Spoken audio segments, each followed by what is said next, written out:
Hi and welcome back.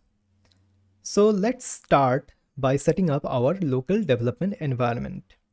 To learn about HTML and CSS, you need mostly two things. One is a code editor and another one is a browser.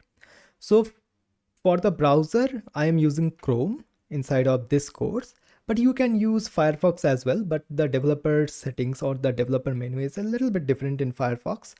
Again, it is your choice, no hard feelings. But for the code editor, I have a strong preference which is called VS Code, which is a really nice code editor by Microsoft, which is absolutely free. There is a bunch of plugins and so on and so forth, which we will use as well.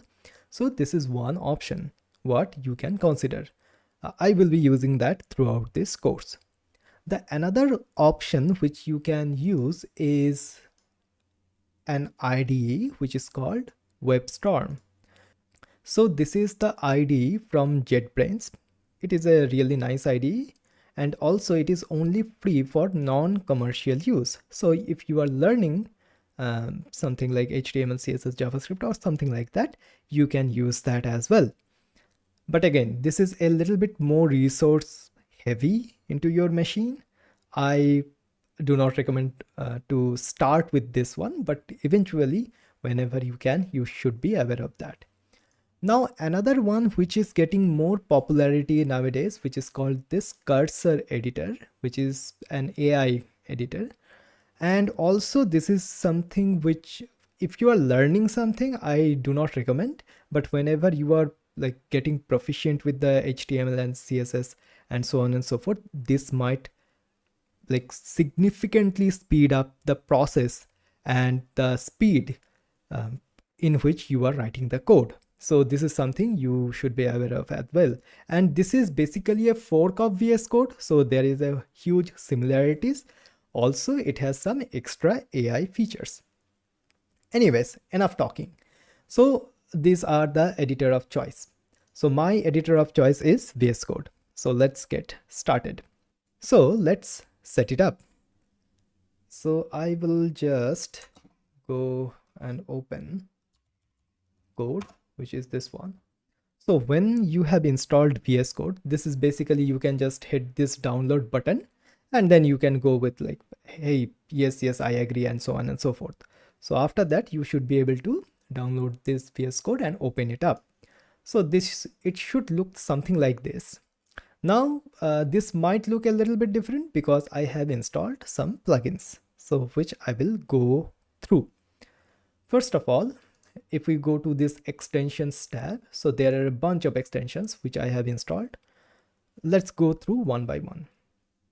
First of all, this theme. So the theme which I am using, it is called the One Dark Pro theme. Okay. So it will be a little bit easier on my eyes and I like that.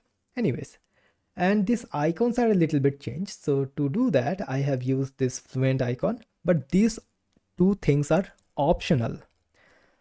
You may have these or may not. This doesn't matter. The things which will matter is this plugin, which is called this live server. So what you have to do, basically, you can just go to live, you can just search here live server, and here you will have some install button, something like this, and you can just click it on. I have installed that, so there is an uninstall button for me, but you can just click on the install button and it should install. What it will do, it will open the HTML file inside of the default browser and we can work with that, and it will have the auto reload as well. When we will be getting into that, I will show it to you. Another one which I will highly recommend you to have is called Prettier. What it does, it formats the HTML, CSS and bunch of things so that our code is pretty readable. So again, you can just install that as it is. Now the thing is, what you have to do, you can hit the control comma inside of the keyboard, or you can go to the settings and then you can go to the settings once again, and then you have to find which is called the format on save. This setting, I believe by default this will be unchecked, so you just check, like you just click on here, so it will be checked.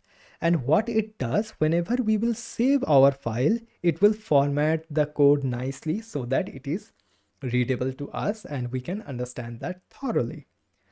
Okay, so this is basically the setup. So now what I can do is that I can create a folder. So if I just minimize many of the things I have inside of this YouTube folder, I can create a folder, new folder, which I can call HTML course, because we will be creating another one for the CSS. And what I can do, I can just drag and drop to here, and this folder should open. And as you can see, this name is here. Awesome. So now here is our folder. Okay.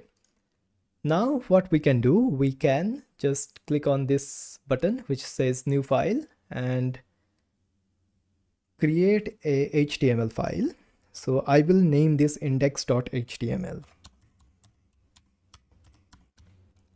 And also it is to remember that whenever you are creating the first HTML file, you can name this anything, but it is recommended to name that HTML, like the index.html, rather than having something random.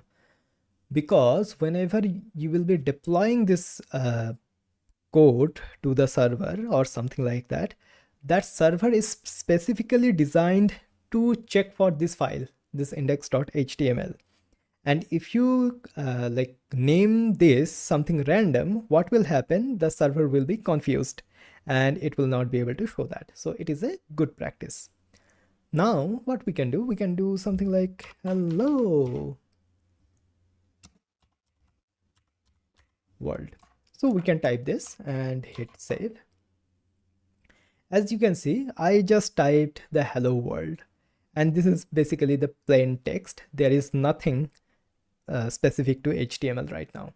But just to show you what we have to do, when you have installed the live server extension, you will have this button here which is called, okay, go live. You can just click it on and it will open to the browser. Open your default browser basically. So I can just have it here.